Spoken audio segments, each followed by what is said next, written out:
Ivo, muito obrigada por ter aceito o convite para poder participar do 7º episódio do Conecta Aí Podcast. Gostaria que você se apresentasse para a nossa audiência, falasse um pouquinho, brevemente, quem é você, o que você faz. Muito obrigado, Cláudia. Eu quem agradeço, né, de participar do Conecta Aí. Me senti já conectado com você e agora vou me conectar com o seu público. Eu estou coordenador acadêmico de faculdade, sou escritor, também professor de carreira, né? Enfim, hoje eu me denomino como uma pessoa que trabalha com desenvolvimento humano. Se fosse de forma resumida, esse seria o Ivo Lavô, né? Perfeito. E hoje a gente vai falar de um tema muito legal e eu tenho certeza que vocês vão se encantar pelo tema, que é desenvolvimento humano. É um tema amplo aí, mas que tem uma especificidade interessante hoje, porque nós vamos falar sobre inteligência emocional. E inteligência emocional é para poucos. Infelizmente. Mas ainda bem que é super possível desenvolver. Desenvolver a inteligência emocional. Eu acho que ao longo dessas décadas que eu já adquiri, graças a Deus, eu consegui desenvolver um pedacinho de inteligência emocional, mas às vezes existem ainda alguns seres humaninhos que testam essa nossa inteligência emocional. Mas veja pelo lado bom da coisa, essas pessoas, elas nos dão a experiência para que nossa inteligência emocional fique cada vez melhor. Exatamente. Então eu quero te fazer a primeira pergunta. Muita gente confunde inteligência emocional com ser bonzinho o tempo todo. Na sua visão, o que é e o que não é inteligência emocional? Deixa eu começar pelo que não é, Cláudia. Posso? Eu amo fazer isso, sabe? Muitas vezes a inteligência emocional ela é confundida, inclusive, com pensamento positivo. Vamos ter pensamento positivo. E eu considero que atualmente a gente vive uma positividade tóxica, que a vida ela tem coisas cruéis, a vida tem experiências que elas nos proporcionam uma mobilização para nos tornarmos melhor. A própria psicologia ela já nos aponta, e a psiquiatria também, que nós não viemos aqui para sermos felizes. Porém, quando nos tornamos melhores, nós nos tornamos felizes. Então, assim, por que esse tema ele está tão em voga? Você inicialmente falou aí. Porque ele está em falta. Quando algo está em falta, as pessoas se debruçam sobre, né? Então, o que não é inteligência emocional também, além de não ser pensamento positivo? A inteligência emocional é ver o lado bom das coisas. Também não é isso. Então, o que seria, né? O que seria a inteligência emocional? É um processo, é uma capacidade que eu tenho que, a despeito do que eu vivo, eu tenho uma gestão emocional. Eu não gosto nem de falar a palavra controle. Eu tenho controle sobre as minhas emoções. Gente, emoções são coisas humanas. São questões hormonais. Então, assim, não há exatamente um controle. Porém, eu posso sentir as coisas e ver que aquilo não é o fim. Eu não sou o pensamento, eu não sou a mente. Então, assim, quando é que eu posso me reconhecer como uma pessoa inteligente emocionalmente? Eu vou dar um exemplo prático da vida. Você tem uma raiva. Você tem uma raiva, por exemplo. Então, a raiva, ela nos dá ali a possibilidade de você ser reativo àquela raiva. Eu cito sempre o exemplo de Jesus quando ele estava açoitando os cambistas lá no templo, né? Aquela raiva foi super necessária, convenhamos, né, Cláudia? Foi. Então, há momentos em que a raiva, ela serve para nos mobilizar, sermos enérgicos em ambientes onde existe essa necessidade. Ela serve também para a gente reconhecer os nossos limites, enfim. Então, a inteligência emocional é essa capacidade que eu tenho de sentir a emoção, porém, eu escolho como reagir. Até porque a gente não tem controle sobre a emoção em si. Sobre a emoção e sobre o que o outro vai fazer com você. Não. Você não tem controle nenhum sobre isso. Mas o controle que nós temos é, de fato, administrar a nossa reação frente a essa condição. Massa. Olha, por isso que eu gosto de você, viu, Cláudia? que colocação interessante. É exatamente sobre isso. E a gente vive tentando mudar o externo. Se aquele patrão fosse assim. Ah, se minha esposa fosse assim, se meu cônjuge fosse assim. Gente, não é sobre isso. Não. Então, a vida é sobre você olhar para você. Então, assim, quando você muda o seu interior, e parece uma coisa clichê, mas é a verdade. Viver é sobre você estar olhando para si. Cláudia, eu estava vendo essa semana um psiquiatra falando assim, poxa, tem gente que vive 70, 100 anos e nunca fez a pergunta, quem eu sou? Vive acordando, dormindo, consumindo, igual um animal, gente. Igual um animal que come, dorme, folga, morre e já era. O ser humano não é sobre isso, né? Nós somos complexos, nós viemos para melhorar. E todas as experiências da vida, elas servem para isso. Porém, se eu me vitimizo, se eu acho que o mundo está contra mim, ele vai estar mesmo, entendeu? Vai, até porque você cria a sua própria crença. Sim, sim. Né? Nós somos algozes da nossa vida, isso aí é fato. Eu vejo muito, eu acredito, não seja até inocência, sabe, Ivo? Eu lido muito com pessoas todos os dias e o que eu vejo é uma displicência. Eu prefiro acreditar que adultos maiores de 25 anos estejam displicentes diante da vida. Oh, que massa. Porque é verdade. Pensar que uma pessoa aos 25 anos mais é inocente, aí eu acho que perdeu um pouco da crença na humanidade. Perdeu na humanidade. E outra coisa, Cláudia, tem uma coisa que eu trato no meu livro. Eu posso falar do meu livro, Cláudia? Pode, com certeza, eu falo do livro. Obrigado. O meu livro é sobre inteligência emocional. E existe um termo que eu gosto de falar, chamado adultice.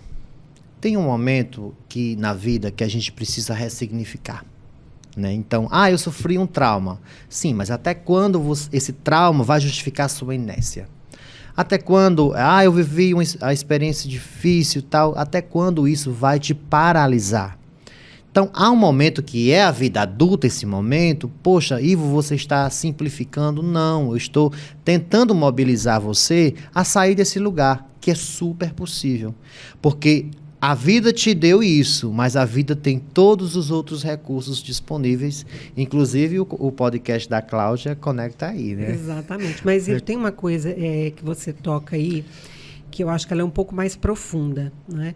Por exemplo, eu acredito de fato que isso a gente entende porque quando você fala de comunicação, os comunicadores, eles precisam estudar comportamento. Sim, os bons comunicadores. Os bons comunicadores estudam comportamento. Porque a gente sabe que existe um comportamento para a multidão, um comportamento para uma equipe, um comportamento individual. Cada envolvimento que a gente tem com determinado grupo em um determinado espaço, existe ali um tipo de reação. E as redes sociais estudam isso muito mais profundamente até do que um comunicador. Eu vejo que o meu filho, por exemplo, ele estuda muito sobre um determinado aspecto, uma determinada coisa para ele programar, porque ele precisa tirar o melhor da interação de um outro humano sobre aquele aplicativo e tudo. Então, o que acontece? Quando a gente pensa no comportamento humano, e como eu te disse, eu não acredito que exista mais inocência quando a gente fala de adulto, mas eu prefiro pensar que existe uma displicência. Sim, negligência. Pronto, enfim. Mas a gente não pode desconsiderar também que nós somos vítimas de outras vítimas e que, às vezes, dar esse passo sozinho também não é possível. Também não é fácil, não. É preciso um acompanhamento. Uma ajuda profissional. Um livro do Ivo Lavô sobre inteligência emocional. Exato, mas precisa. Você falou de uma coisa, Cláudia, que é uma das que eu defendo na minha atuação como palestrante, que é a mediação. Existe um autor que ele é judeu, Feuerstein. Ele vai dizer assim, que a mediação, que é o que nós estamos fazendo aqui.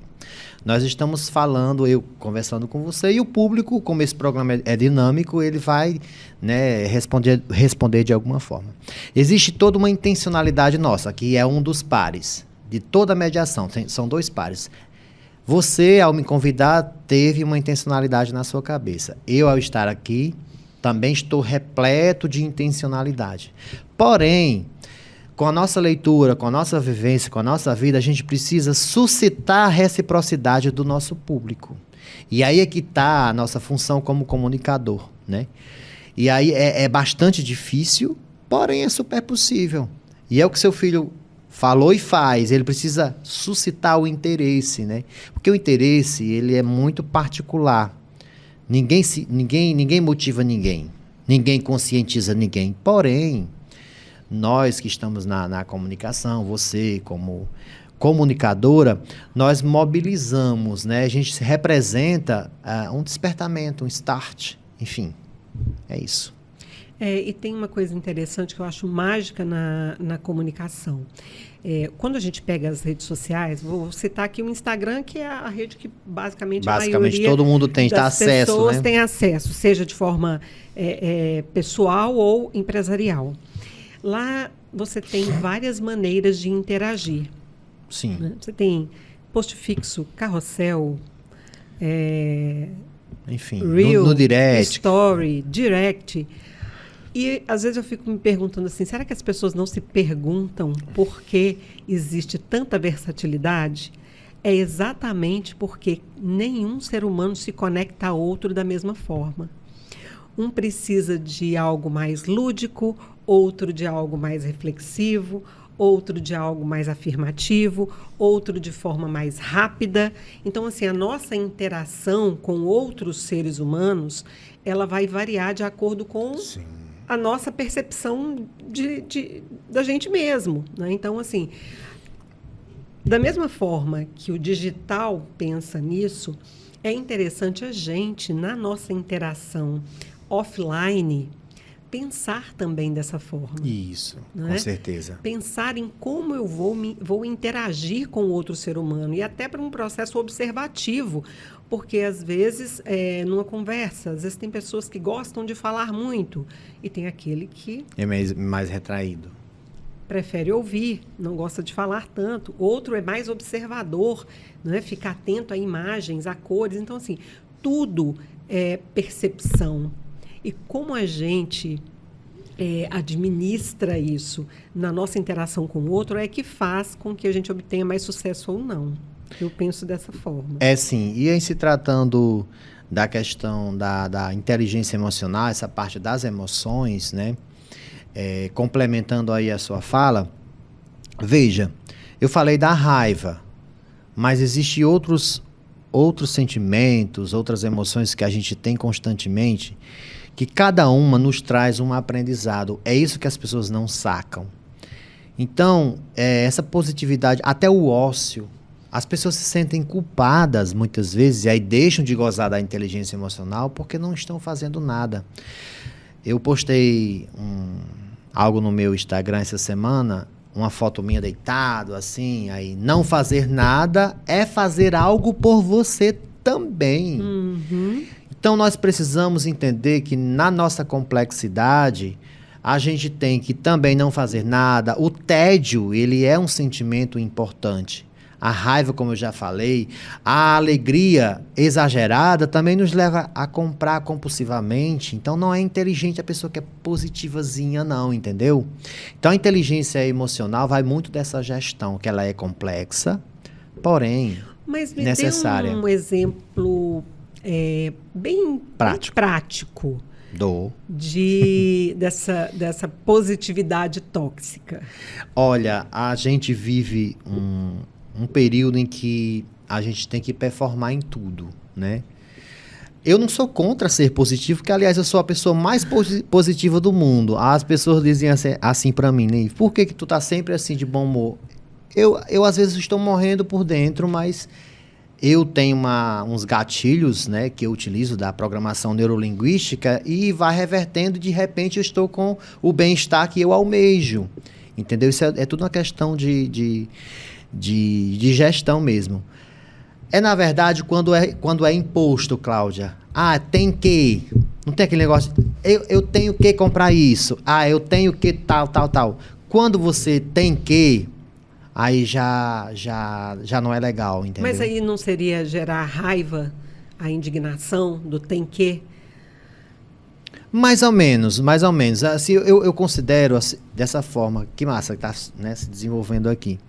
Para que a gente possa fluir melhor nesse mundo, e fugir um pouco dessa... Quando eu falo positividade tóxica, é quando você não se cuida estando mal em nome de apenas pensar que está bem, entendeu? Então, se você está sentindo coisas que são estranhas, pensamentos estranhos, você precisa saber quais são os gatilhos e investir nisso. Vou dar um exemplo bem prático do dia a dia.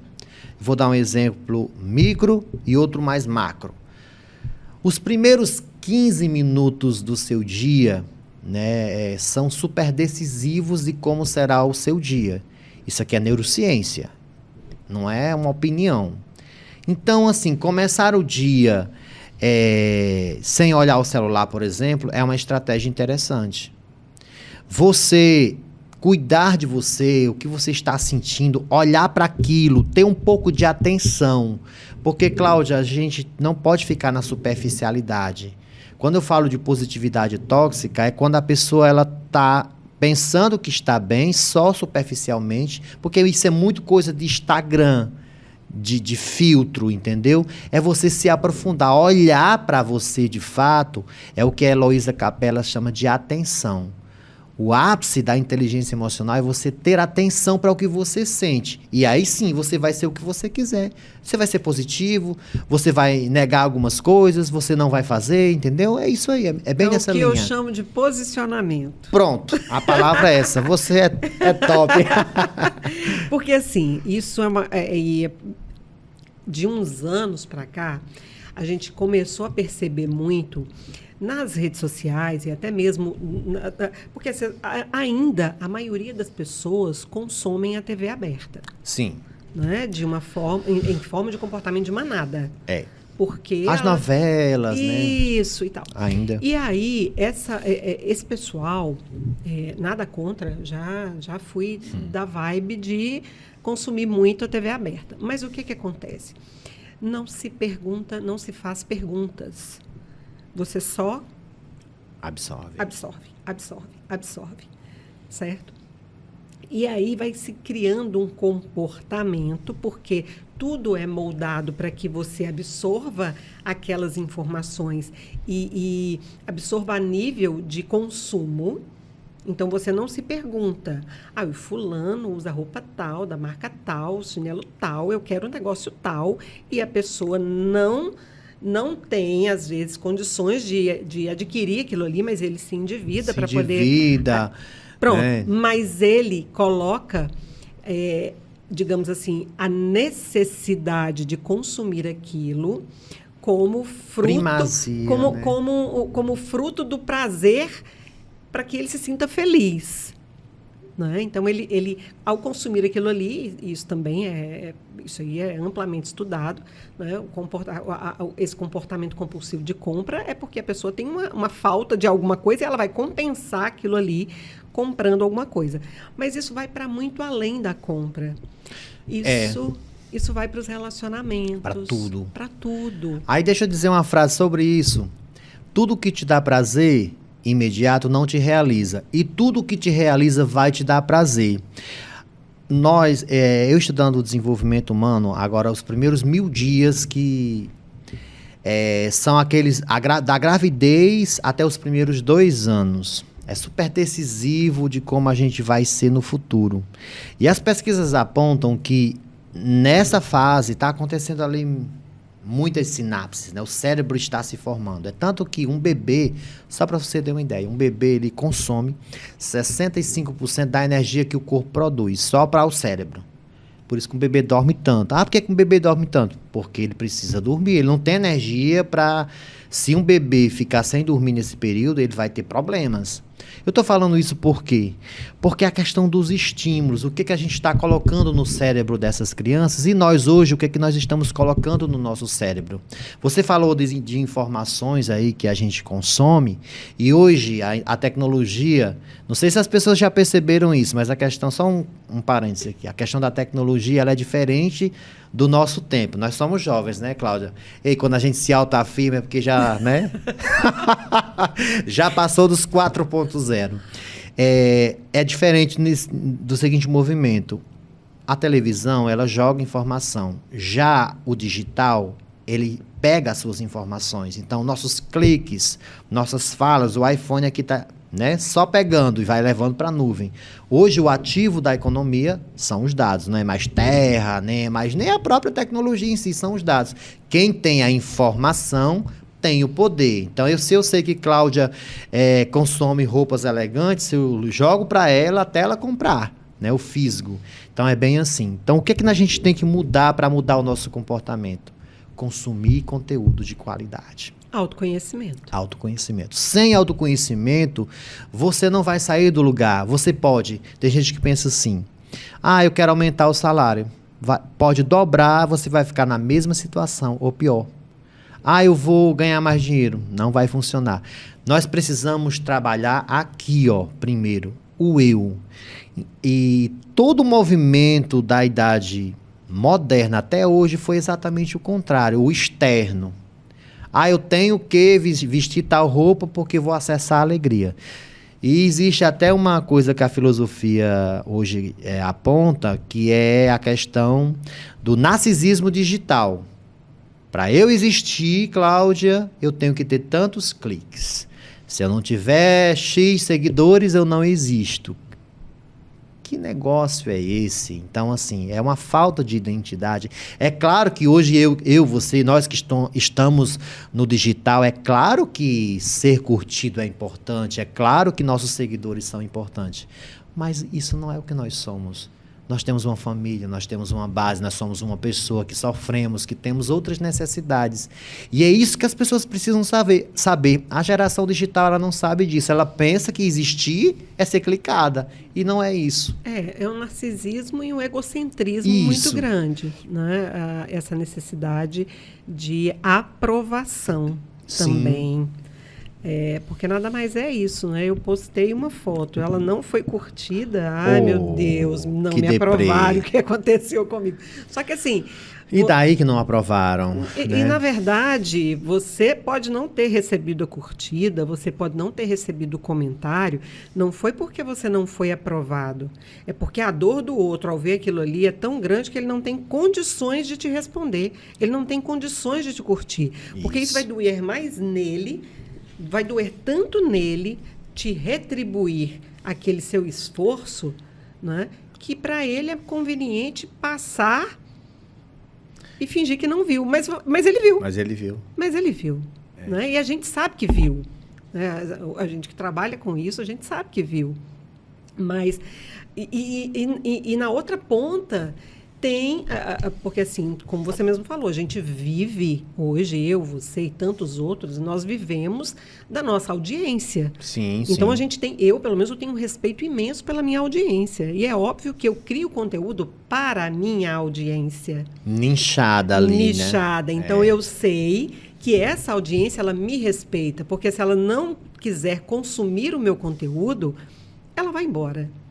Então, eu respeito a minha audiência, então eu procuro produzir, conteúdo de qualidade em respeito a ela. Né? Se ela teve tempo para curtir, se ela teve tempo para comentar, aí já são outros 500. Né? Então, a gente já tá num âmbito diferente, porque a gente não está no âmbito do pessoal, nós estamos no âmbito do negócio. Isso. Então, a gente não tem a dor da não curtida, porque... a grosso modo, ela não é tão relevante, porque às vezes a pessoa não teve tempo mesmo de fazer aquilo ali. Mas quem ainda vive no âmbito pessoal, quando ele posta alguma coisa e ele não tem... Aí é complicado. Aí é complicado. E aí entra o autoconhecimento, a autogestão do ego. A necessidade do autoconhecimento. Essa palavra, Cláudia, ficou para mim mais relevante a partir de 2015. Que foi quando eu comecei a escrever meu livro, eu tenho já vários outros livros lançados, mas esse eu não lancei ainda, vou lançar com você, tu sabia disso? Eu espero que sim. Com certeza, eu venho lançar aqui no Conecta Aí, já falei com você e com certeza verdade. A gente vai trazer. Essa palavra me fez super sentido porque eu estava sofrendo, né? Sofrendo em que sentido? O que as pessoas pensavam de mim... ou o que eu imaginava que elas pensavam de mim me fazia sofrer.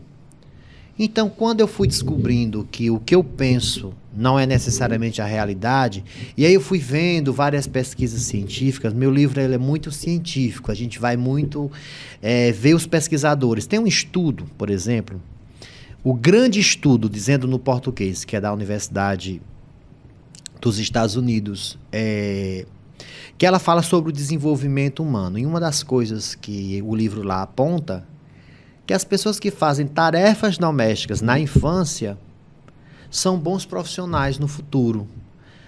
Aí eu lembrava da minha infância com um grande dissabor, que minha mãe me obrigava a fazer umas coisas que eu não gostava. Eu com 9 anos de idade, eu já tinha responsabilidades que hoje um adulto de 25, eu vejo as pessoas com 25 anos ainda morando com a mãe, nada contra, hein? Quer dizer, algumas coisas contra. Mas...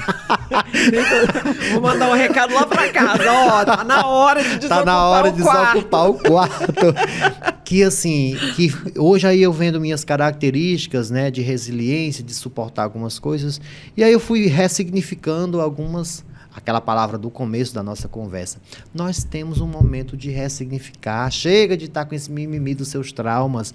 E eu não estou sendo aqui radical, não. Eu estou sendo humano. E viver é sobre isso, é sobre se mobilizar, é sobre você se transformar constantemente. Não é?